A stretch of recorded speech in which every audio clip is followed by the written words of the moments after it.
అదే RTV app వార్తల్ని క్షణాల్లో చదివే అవకాశం ఉంటుంది. ఒక న్యూస్ పేపర్, ఒక టెలివిజన్ ఛానల్ మీ చేతుల్లో ఎప్పుడూ ఉంటాయి. ఉంటే రైతు భరోసా గతంలో చట్టబద్ధ కల్పిస్తామన్నారు అధ్యక్ష. నిజంగా రైతు భరోసాకు చట్టబద్ధత కల్పిస్తే దానికి 45,000 కోట్లు అవసరం పడతాయి అధ్యక్ష. మరి నిజంగా అదే జరిగి ఉంటే ఈరోజు ఖచ్చితంగా ఈ రకంగా తప్పించుకునేవారు కాదు అధ్యక్ష. ఖచ్చితంగా బడ్జెట్లో ఈ 45,000 కోట్లు కనబడేటి అధ్యక్ష. ఈ రకంగా మరి ఒక రకంగా రైతుల్ని మోసం చేసినట్టుగానే మేము భావిస్తున్నాం అధ్యక్ష. అంతే కదా అధ్యక్ష, అన్నిటికన్నా పంటలకు బోనస్ లేదు అధ్యక్ష. అదే కాదు అధ్యక్ష, సన్న వడ్లకే మరి 500 రూపాయలు ఇస్తామని చెప్పేసి రైతాంగాన్ని మోసం చేయడం కూడా చాలా బాధాకరం అధ్యక్ష. ఎక్కువగా ఇక్కడ సాగు చేసేటువంటి మరి దొడ్డు వడ్లే కాబట్టి ఆ దొడ్డు వడ్లకు మీరు బోనస్ ఇవ్వకుండా సన్న వడ్ల అని చెప్పేసి గతంలో కేసీఆర్ గారు చేసినట్టుగానే మీరు మోసం చేసే ప్రయత్నం చేయడం ఇది చాలా బాధాకరం అన్నది చెప్తా ఉన్నాను అధ్యక్ష. తెలంగాణలో ఏటా 2 పంటలకు కలిపి 1,30,00,000 టన్నుల దొడ్డు రకం వరి దిగుబడి అవుతుంది అధ్యక్ష. అటువంటి మరి దొడ్డు బియ్యాలకు మీరు 500 బోనస్ ఇవ్వకపోతే ఇది కేవలం మోసపూరితమైనటువంటి మరి ఒక మీ హామీగానే మిగిలిపోతుంది అధ్యక్ష. కరువు అకాల వర్షాలకు పంట నష్టం జరిగితే పరిహారం కోసం ఇన్పుట్ సబ్సిడీ ఎప్పటికల్లా మీరు మరి ఇస్తారు, ఎప్పటికల్లా మీరు దానికి మన ఈ రైతాంగానికి భరోసా ఇస్తారో చెప్పాల్సినట్టుగా నేను కోరుతా ఉన్నాను అధ్యక్ష. అంతేకాదు అధ్యక్ష, మొన్న ఏప్రిల్ మే నెలలో కురిసినటువంటి అకాల వర్షాలకు కూడా ఇప్పటి వరకు పంట నష్ట పరిహారం గురించి కనీసం ఇవాల్యుయేషన్ కూడా చేయలేనటువంటి పరిస్థితులు మనం ఉన్నాయి అధ్యక్ష. ఎప్పుడైనా ఎద్దేసిన వ్యవసాయం కానీ రైతు దేశం రాజ్యం బాగుండదని చెప్తా ఉంటారు అధ్యక్ష. ఎక్కడ పడితే అక్కడ ఆత్మహత్యలు కనబడతా ఉన్నాయి అధ్యక్ష. దాదాపు 150 పైగా ఆత్మహత్యలు ఈ 7 నెలల్లో జరిగినాయంటే ఎంత పెద్ద ఎత్తున ఈరోజు ఈ రాష్ట్రంలో పరిస్థితి నెలకొని ఉన్నదో మరి గ్రామీణ ప్రాంతానికి వెళ్ళి వచ్చినట్టు ప్రతి ఎమ్మెల్యేకి ఇక్కడ తెలుసు అధ్యక్ష. నేను అందుకే తెలియజేస్తాను అధ్యక్ష, దయచేసి రైతులు ఆత్మహత్యకు పాల్పడకుండా నివారించాల్సిన బాధ్యత ఈ ప్రభుత్వం పెద్దల మీద ఉన్నది. ఖచ్చితంగా ఆ అంశం వైపు మరి అడుగులేయాల్సిందిగా నేను కోరుతా ఉన్నాను అధ్యక్ష. తెలంగాణలో అధికారం వచ్చిన తర్వాత అధ్యక్ష ఇప్పటి వరకు 150 మంది పైగా అన్నదాతలు ఆత్మహత్య పాల్పడ్డారు. కానీ వారి కుటుంబాలకు రైతు బీమా అందలేదు. రైతు ఆత్మహత్య నిర్ధారించేటువంటి మండల స్థాయి త్రిసభ్య కమిటీ అధ్యక్ష ఎంఆర్ఓ కానీ, ఏఓ కానీ, ఎస్ఐ కానీ, మండల అగ్రికల్చర్ ఆఫీసర్ కానీ క్షేత్ర స్థాయిలో వారు వెళ్ళి ఎక్కడ కూడా పర్యటించి మరి దీన్ని ఇవాల్యుయేట్ చేయకపోవడం చాలా బాధాకరంగా ఉంది అధ్యక్ష. అంతేకాదు అధ్యక్ష, తెలంగాణ ఏర్పడిన 2014లో బీఆర్ఎస్ సర్కార్ దిగిపోయేంత వరకు 7 నెలలకు పైగా అన్నదాతలు ఆత్మహత్యలు చేసుకుంటే వారిలో 1400 మంది మాత్రమే 5 లక్షల చొప్పున పరిహారం అందింది అధ్యక్ష.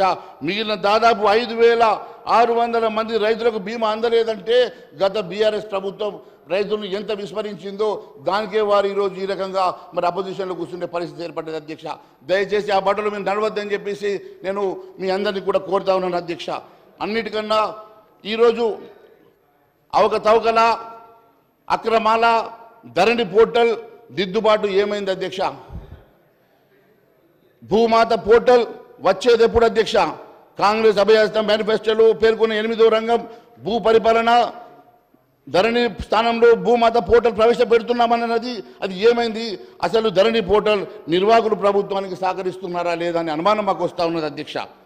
సమగ్ర భూ కమతాల సర్వే ఆధారంగా భూ హక్కులు కోల్పోయినటువంటి రైతులందరికీ న్యాయం చేస్తామని ఇప్పటి వరకు ఎంతమందికి న్యాయం చేశారు?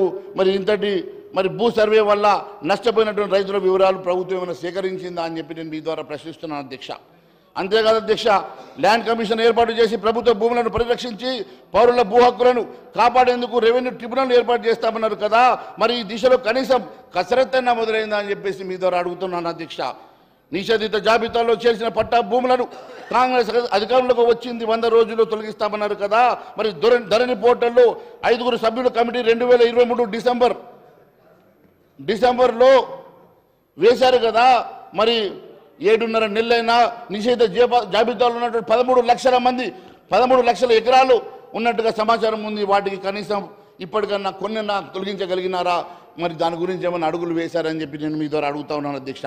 ధరణి పోర్టల్ తీసుకువచ్చిన కేసీఆర్ ఆయన కుటుంబ సభ్యులు బీఆర్ఎస్ లీడర్లు పేదల భూములను వారి పేర్ల మీద రాయించుకున్నారని, దాంతో 20 లక్షల మంది అసాములు నష్టపోయినారని, కేసీఆర్ దోచుకున్న సొమ్మును కక్కిస్తామని, ఆ సొమ్ముతోని 6 గ్యారెంటీ స్కీములు అమలు చేస్తామని రాహుల్ గాంధీ ఎన్నికల ప్రచారం నవంబర్ 17, 2023 రోజు వరంగల్లో ఖమ్మంలో జరిగినటువంటి ఎన్నికల ప్రచార సభలో మాట్లాడారు కదా, మరి దాని సంగతి ఏమైంది అధ్యక్ష? ధరణి పోర్టల్ అప్పటికి కేసీఆర్ సర్కారు 2020 నవంబర్ 29 ప్రారంభించింది. అప్పటి నుంచి 3 ఏళ్ల కాలంలో అంటే 2023 నవంబర్ వరకు లక్షల ఎకరాల బీఆర్ఎస్ లీడర్లు పేద రైతులను బెదిరించి తమ పేర్ల మీద రిజిస్ట్రేషన్లు చేయించుకున్నారని ఎన్నో ఆరోపణలు ఉన్నాయి అధ్యక్ష. ఆ లెక్కలేంటో, ఆ భూములు కోల్పోయిన రైతులు ఎవరో, లాభపడిన గులాబీ నేతలు ఎవరో కాంగ్రెస్ సర్కార్ ఇప్పటికైనా తెలిసిందా అధ్యక్ష? దాని గురించి ఏమన్నా ఎంక్వైరీ చేసిందా? దాని గురించి ఏమన్నా మరి సమాచారం సేకరణ చేస్తుందా అని అడుగుతున్నా అధ్యక్ష. తెలంగాణ ఏర్పడి 2014 నాటికి రాష్ట్రంలో 24 లక్షల అసైన్ భూములు ఉన్నాయి. कंक्लूड చేయండి మహేశ్వరి గారు. కంక్లూడ్ కరియే సార్. సార్ కంక్లూడ్ करना है సార్. కరియే జల్దీ. తెలంగాణ ఏర్పడిన 2014 నాటికి రాష్ట్రంలో 24 లక్షల అసైన్ భూములు ఉన్నాయి అధ్యక్ష. మరి ఇప్పుడు ఆ భూములు 5 లక్షలకు ఎలా తగ్గాయి? అసైన్ భూములను బీఆర్ఎస్ లీడర్లు పేదలు బెదిరించి వారి నుంచి కొనుగోలు చేసి రిజిస్ట్రేషన్ చేసుకున్న వివరాలు ఏంటి? వాటి ఎందుకని మరి ఈ సర్కారు బయటపెట్టడం లేదని చెప్పేసి అడుగుతున్నాను అధ్యక్ష. అంతేకాదు అధ్యక్ష, అన్నిటికన్నా ముఖ్యమైనటువంటి ఎన్నో అంశాలు అధ్యక్ష. రాష్ట్ర ప్రభుత్వ భూములు, అసైన్ భూములు, దేవాదాయ భూములు, వక్ఫ్ బోర్డు భూములు, అటవీ భూములు, భూదాన్ భూములు లక్షల ఎకరాలు కేసీఆర్ సర్కార్ 5 ఏళ్ల కాలంలో అన్యాక్రాంతమైన అని చెప్పి వాటి విలువ 2 లక్షల కోట్ల వరకు ఉంటుందని అంచనా అధ్యక్ష. మరి కేసీఆర్ సర్కారు 10 ఏళ్ల కాలంలో అన్యాక్రాంతమైనటువంటి భూములు లక్షల కోట్ల రూపాయల విలువైనటువంటి భూములు అన్యాక్రాంతమైతే వాటి మీద ఎంక్వైరీ చేశారా? మరి దానికి సిబిఐకి మీరేమైనా సిద్ధంగా ఉన్నారా? సిబిఐ ఎంక్వైరీకి అని చెప్పేసి మేము అడుగుతా ఉన్నాం అధ్యక్ష. కేసీఆర్ హయాంలో జరిగిన 2 లక్షల కోట్ల భూకుంభకోణం దేశ చరిత్రలోనే అత్యంత భారీ స్కామ్ అధ్యక్ష. ధరణి పోర్టల్ నిర్మాణ ఒప్పందానికి విదేశీ కంపెనీలు ఫల్కాన్తో ఒప్పందం కుదుర్చుకున్నప్పుడు అప్పటి రాష్ట్ర ఐటీ శాఖ మంత్రి కేటీఆర్, రెవెన్యూ శాఖ మంత్రి స్వయంగా సీఎం కేసీఆరే కదా.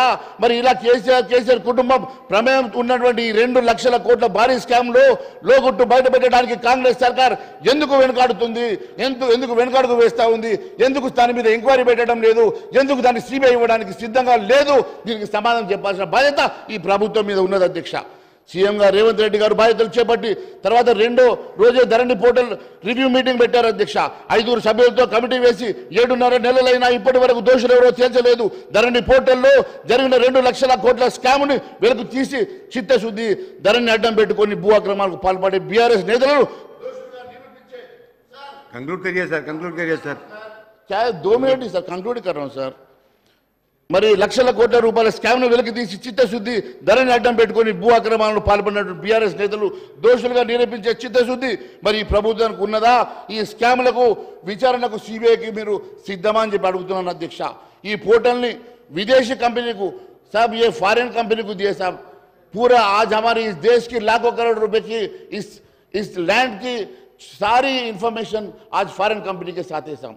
सो ये पोर्टल विदेशी కంపెనీకి అప్పగించే అంశంపై ఇప్పటి వరకు అప్పటి ఐటీ మంత్రి కానీ లేక రెవెన్యూ శాఖ నిర్వహించిన కేసీఆర్ కానీ ఇప్పటి వరకు ప్రభుత్వం విచారించలేదు అధ్యక్ష. అంటే దీని వెనుక ఏదో మతలబు ఉందా? మరి ఎందుకోసం విచారణకు మీరు ఈ ప్రభుత్వం సిద్ధంగా లేదో తెలియాల్సిన అవసరం ఉంది అధ్యక్ష. తెలంగాణ ఏర్పడి 2014 నాటికి భూముల రికార్డు పోలిస్తే ధరణి పోర్టల్లో దేవాదాయ వక్ఫ్ బోర్డులకు 40% తక్కువగా, ఫారెస్ట్ ల్యాండ్లో 6 లక్షల ఎకరాలు తక్కువగా ఉన్నట్లు తేలింది అధ్యక్ష. ఇంత ప్రభుత్వ భూములు ఇన్ని లక్షల ఎకరాలు అన్యాక్రాంతం అయితే దాని మీద స్పష్టత లేకపోతే లక్షల ఎకరాల భూములు బీఆర్ఎస్ భూ బకాసురులే మింగేశారని తెలిస్తే మరి దాని మీద ఎందుకు ఈ సర్కార్ ఎంక్వైరీ పెట్టడం లేదు? ఎందుకు దాని మీద సిబిఐ ఎంక్వైరీ ఇవ్వడం లేదు? ఎందుకు విచారణ జరిపించడం లేదు? తెలియజేయాల్సిన అవసరం ఈ ప్రభుత్వం పైన ఉంది అధ్యక్ష. ధరణి పోర్టల్ నిర్వహిస్తున్నటువంటి ఫాల్కన్ సంస్థ విదేశీ సంస్థ అధ్యక్ష. మరి ప్రతినిధులతో రాష్ట్ర ప్రభుత్వం భూ అక్రమాలు సంబంధించినటువంటి సమాచారం తీసుకుందా? నిషేధ జాబితాల్లో 2020 నవంబర్లో ఉన్నటువంటి భూములెన్ని, 2023 నవంబర్ నాటికి ఉన్నటువంటి భూములెన్నో, ఎన్ని లక్షల ఎకరాల భూములు అన్యాక్రాంతమైనాయో తెలియజేయాల్సినటువంటి అవసరం ఈ ప్రభుత్వానికి ఉన్నది అధ్యక్ష. ధరణి పోర్టల్ నిర్వహణలో ఫాల్కన్ సంస్థ నుంచి కేంద్ర ప్రభుత్వం సంస్థ ఎన్ఐసి నేషనల్ ఇన్ఫర్మేటిక్స్ సెంటర్కు ఇచ్చే ఆలోచన ఏమన్నా ఉందా? మరి గౌరవ ముఖ్యమంత్రి గారిని అడుగుతా ఉన్నాను అధ్యక్ష. మన రాష్ట్ర రైతుల భూముల్ని వివరాలను విదేశీ కంపెనీలకు అప్పగించడానికి అసలు బాధ్యులు ఎవరు? ఈ ప్రభుత్వం తేల్చాల్సిన అవసరం కూడా ఖచ్చితంగా ఈ ప్రభుత్వం మీద ఉన్నది అధ్యక్ష. ధరణి పోర్టల్ సమస్యల పరిష్కారానికి తెలంగాణ ప్రభుత్వం తహసీల్దార్లు, ఆర్డీఓలు, జిల్లా స్థాయి ఆఫీసర్లను సీసీఎల్ఏలో వారి స్థాయి బట్టి అధికారులను బదలాయించింది. ధరణి సమస్య పరిష్కారానికి ప్రత్యేక డ్రైవ్ గత మార్చి 1 నుంచి 9 రెవెన్యూ శాఖ చేపట్టింది. మండలాల్లో అధికారులు దరఖాస్తులు స్వీకరించుకొని ధరణి పోర్టల్లో 17 రకాల మరి మాడ్యూల్స్తో సవరించినటువంటి మరి 1,45,000 దరఖాస్తులు పెండింగ్లో ఉంటే వాటిని ఎప్పటి లోపల పరిష్కరిస్తారు అధ్యక్ష? మరిన్ని వీడియోస్ కోసం ఛానల్ ని సబ్స్క్రైబ్ చేయండి, లేటెస్ట్ అప్డేట్స్ కోసం వాట్సాప్ ఛానల్ ని ఫాలో చేయండి అండ్ లింక్ డిస్క్రిప్షన్ లో ఉంది.